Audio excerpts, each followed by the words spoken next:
সমস্যাকে কখনো সমস্যা মনে করা যাবে না, তার কারণ সমস্যা কোনো সমস্যাই নয়।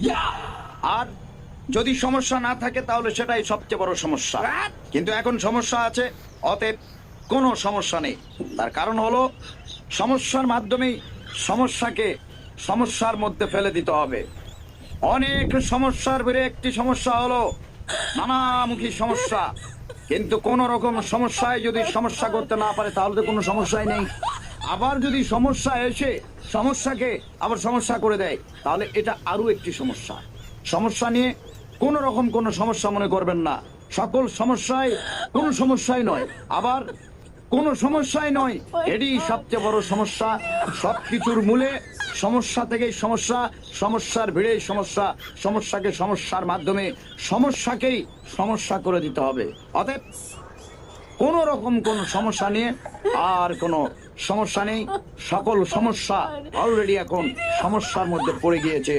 আপাতত সমস্যাকে সমস্যা করে দিয়ে আমি নিজেই একটা সমস্যা হয়ে গেছি, আর কোনো সমস্যা নেই।